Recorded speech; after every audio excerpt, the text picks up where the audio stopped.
Hi, and welcome to this week's episode of My Dog Ate My Podcast. I'm your host, Emily, and every week I chat with a different dog owner about their dog. This week is actually going to be our first repeat guest. A couple weeks ago, I chatted with Amanda about her foster dog, Logan, and this week I'm going to be chatting with her about her resident dog, Dexter. Please enjoy.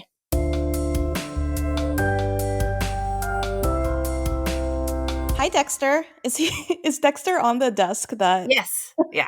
It's a little bit easier actually to see him. Yeah, instead of having to perch on the chair like Logan did. Okay, so remind me to start out. Dexter is a healer mix, and I know Yeah. that you got the DNA test for him. So let's start out. What exactly is Dexter? We thought he would be at least 80% healer, but turns out he's only about 2/3.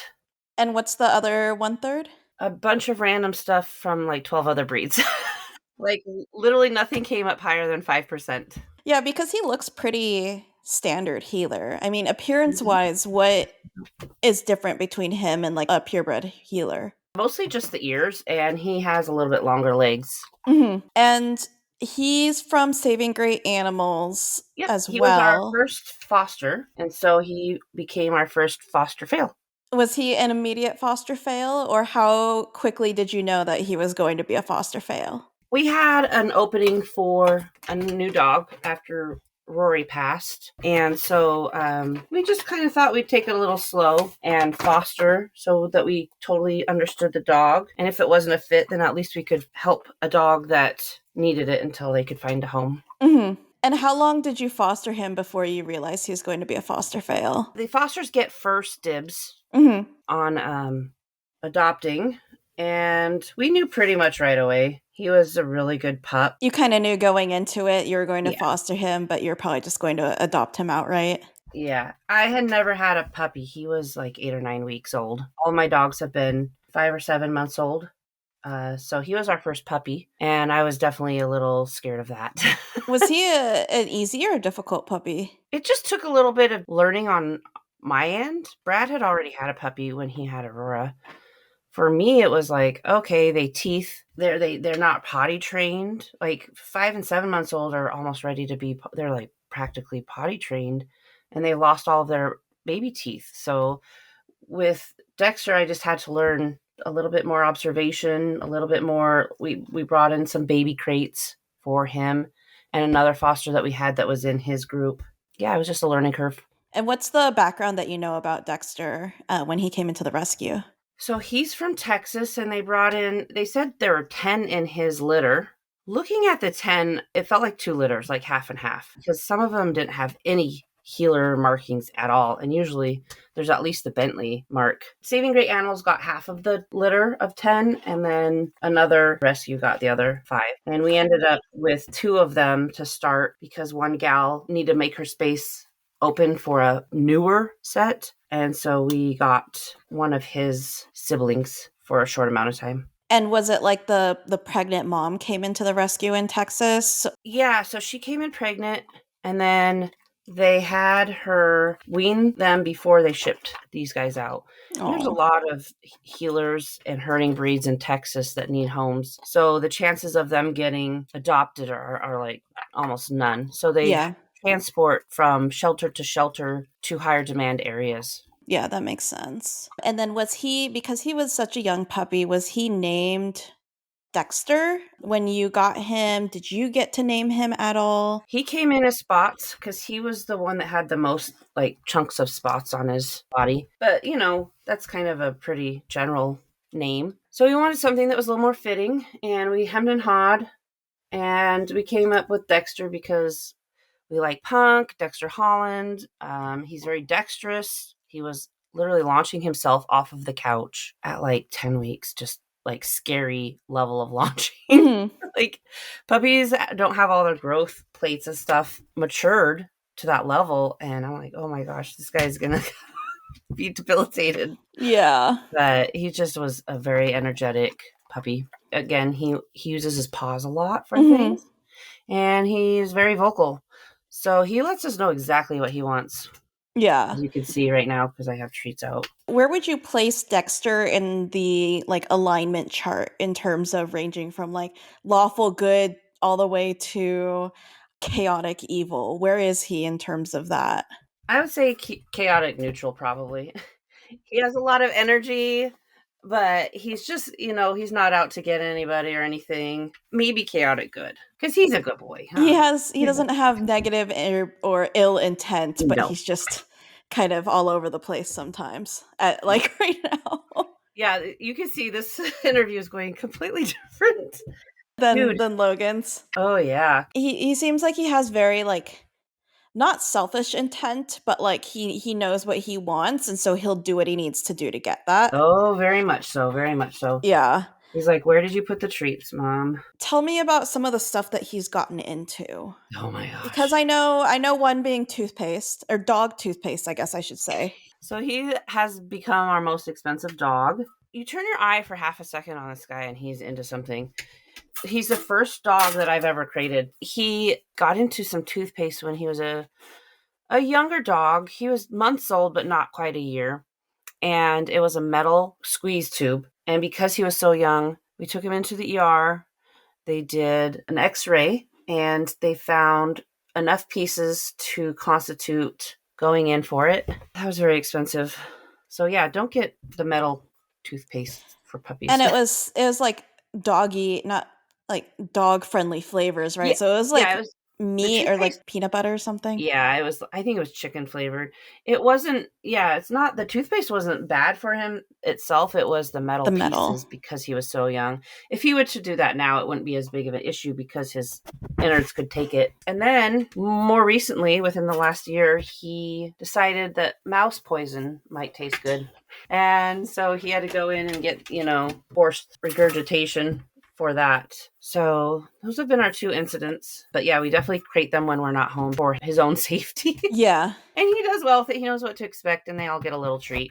Does he know like exactly what he's not supposed to do? Does he know that he shouldn't be getting into these things, so that's Oh why he yeah. does it when you're not looking? Oh yeah. Especially with treats. He knows. You come down the stairs and if he's had some treats that he shouldn't, his look. He'll like get away and go crate himself. Oh, I feel like his ears are very expressive too, right? Like when his ears are down, like he knows he's being guilty, Yeah. and when his ears are up, he's like happy and excited. So it's very expressive ears that are Yeah. very telling. Yeah, he is very communicative. If he could have a job, what do you think his ideal job would be, especially Taste as a tester. working dog?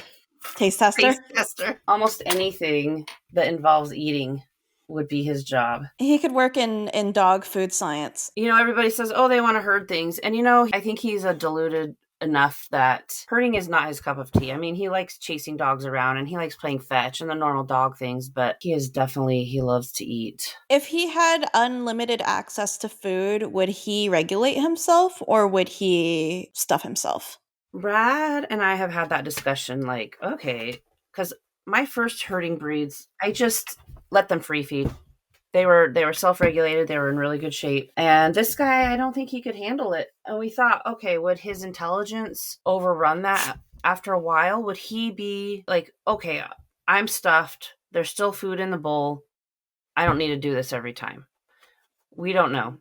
If we didn't have other dogs, I would definitely try it and see if he could self-regulate after, that initial burst of gorging. We just don't want to take that risk because of the other dogs. Yeah, I mean, I know the Frenchies, at least Jax wouldn't, because one time when Jax was little and we had a foster dog, the foster dog had a big bag of food and we went out or whatever. And then Jax actually tore a hole into the food bag and was just eating out of the hole. Yeah. And he looked like a bowling ball. And he only stopped because we got home. And so obviously we didn't feed him for like the next while as he just pooped everything out, but he just kept eating and eating and eating and eating, and he would not be able to self-regulate. In my past, I've tried it with a beagle, and that was a horrific idea. All right, so let's jump into what do you think that Dexter's like theme song would be? So I asked the resident child in the house, and we like punk a little bit. So the Descendants came up, and there was two songs that really stuck out. And one is I Like Food. So I think that's our number one. And then the second honorary mention was Smile. Because It's a song about seeing a friend that is maybe down and then helping them kind of get out of that funk. Yeah. And Dexter's very good about seeing the emotions and coming up and saying, "Hey, let's cuddle," or "Hey, I want you to hang out with me." Yeah. Oh, I like that. Dexter's very like empathetic and a good emotional support animal as he Yeah. leaves, but He's also very good at, again, communication.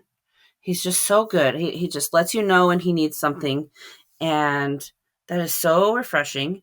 He is intelligent. I mean, their healers are known for their intelligence. I would say he's just not as intense. I still think he has a lot of the intelligence, but without as much intensity. And he is very balanced in his affection. He's Mhm. not needy, but he still enjoys it. It's just really good for our family. I feel like based on that, going back to the alignment discussion, I think he would be more chaotic good because he is just like he's such a There you good go. dog and he's so nice to have and nice to be around and brings a lot of positive energy while still having that little like tinge of healer. I want food. I'm going to get into stuff, but he's Oh, just like a yeah. positive force. And he's really good with most dogs. He's good with most people. He's really great with kids. So, every dog has kind of their weird quirks that make them who they are and can make them challenging. My previous dogs, Mima was not good with other dogs. My dog before that was not great with like little kids.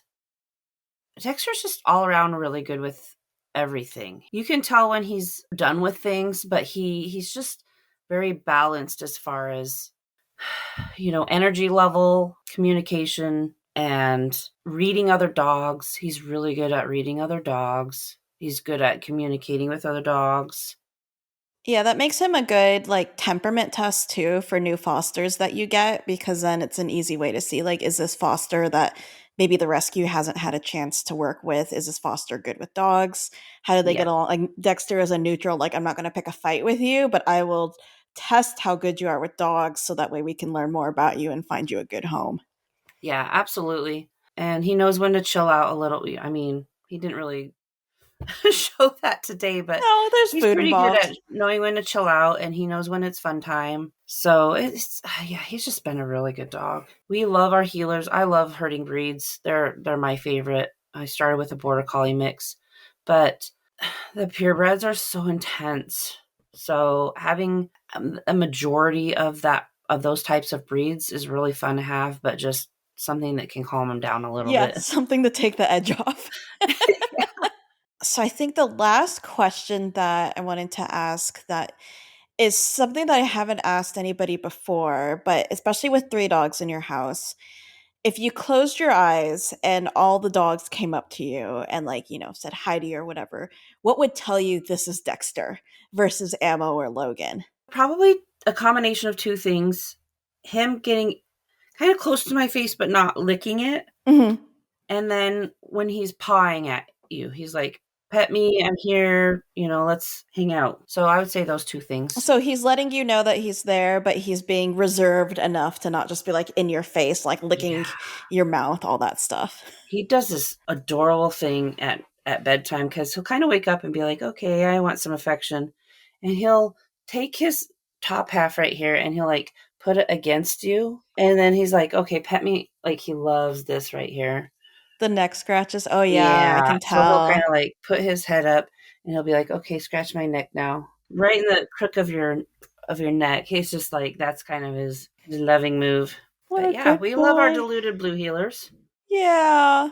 and he's only about 35 pounds, so that makes it super nice size. I think Dexter's a really good size and he's lean and Mhm. he's light enough and I think a really good balance to like Ammo and Logan and yeah. I love Yeah, Dexter. and I am gonna say one last thing. Yes. If anybody is interested in fostering or adopting, savinggreatanimals.org is a really wonderful organization. And that's where we got Dexter, and that's where we're fostering Logan from. So I highly recommend.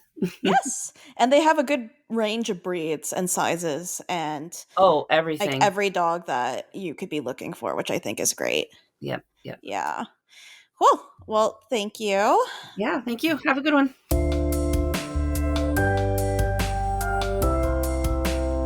Thanks for tuning in, and don't forget that you can find and subscribe to My Dog Ate My Podcast anywhere that you get your podcasts so you never miss an episode. We will be taking a break in December, so the next new episode will come out in the new year.